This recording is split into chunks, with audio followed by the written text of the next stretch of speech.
welcome to the One Idjit's Thoughts on Podcast. I am Paul Mackey, and this is day 29 of the Dog Days of Podcasting, meaning there are 2 days remaining in August, after today.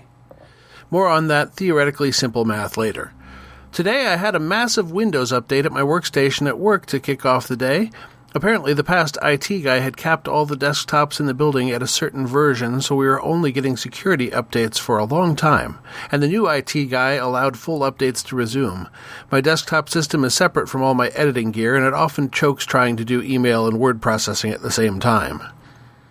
The update took 2.5 hours. Then a more ordinary workday after that, and then I took Iris to her school year kickoff to get her new locker and bus pass, and then I shopped for groceries, made a pasta dish with Italian sausage, and finally down to the shop to watch the episode and do this.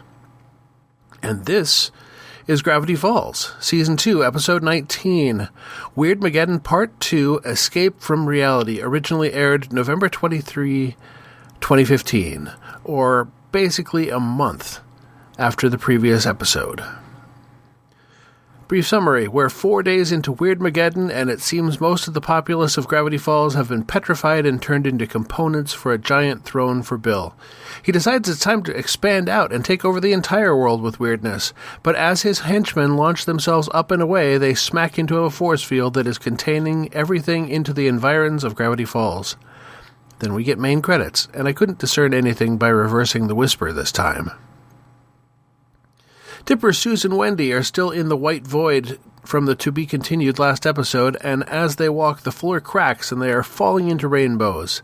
They land on bouncy castle ground, and everything is terribly bright. Synth pop playing everywhere.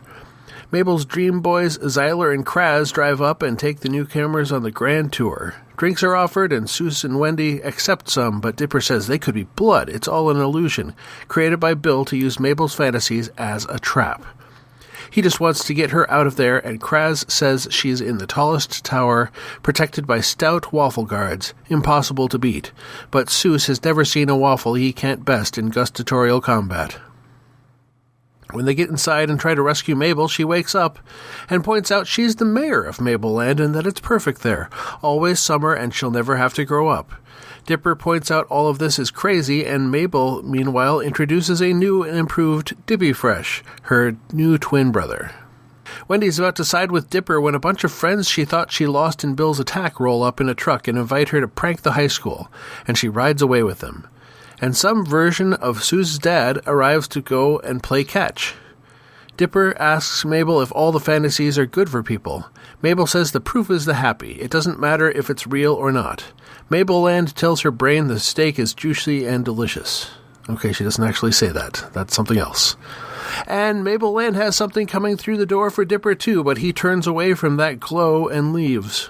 One of Bill's henchmen tell him Gideon let Dipper escape, and he and her friends are inside the bubble, but Bill gloats the bubble is almost inescapable. Dipper tosses a stone in the river, and it skips merrily across the surface, and he exclaims frustratedly, but then Wendy approaches. She says Dipper was right about Mabelland. He's smart, and he always thinks of something. If he were older, they could be a couple. And then, she points out, Mabel could make that happen for them. He could be older, and they could be a couple. She winks at him, and he's thrown out of the fantasy. And he calls her on it being a fantasy. She bursts into a pile of bugs, and the nearby stuffed animal tree admonishes him in a booming voice that eyes are everywhere. Dipper says he's losing it, and he has to go back to the real world.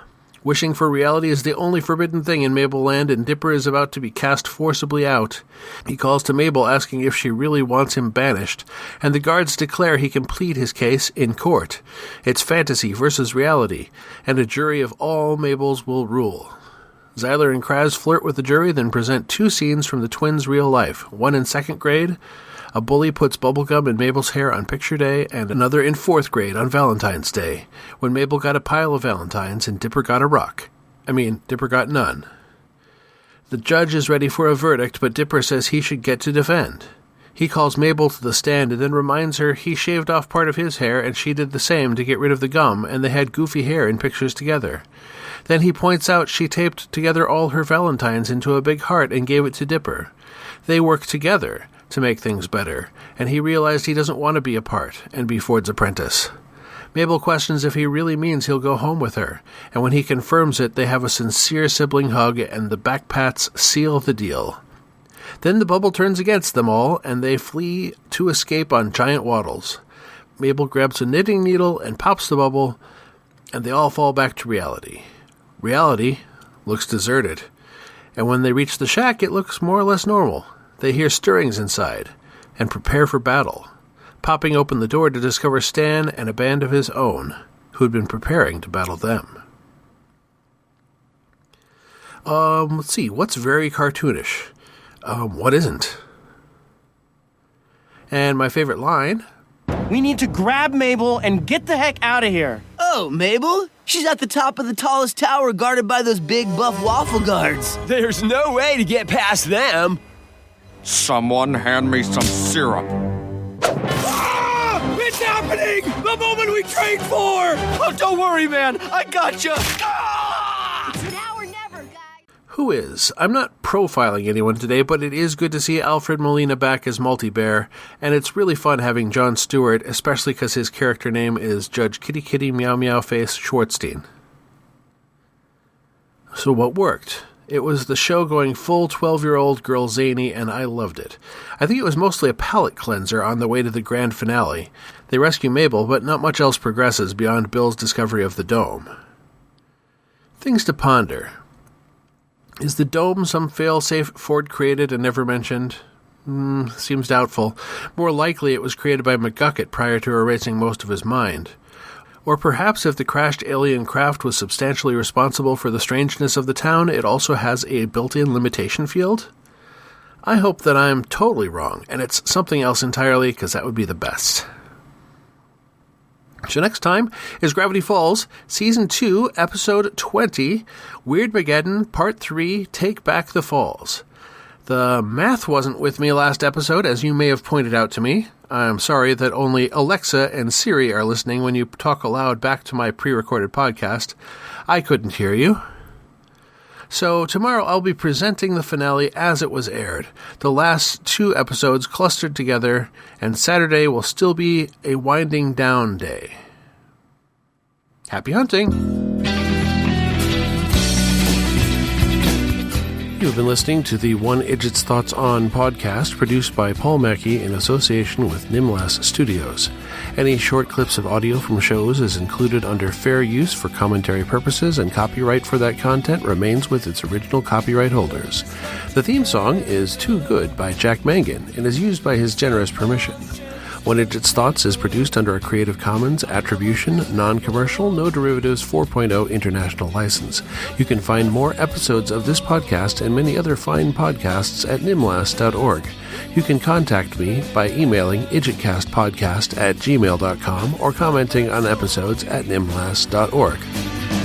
Let's make our own memories.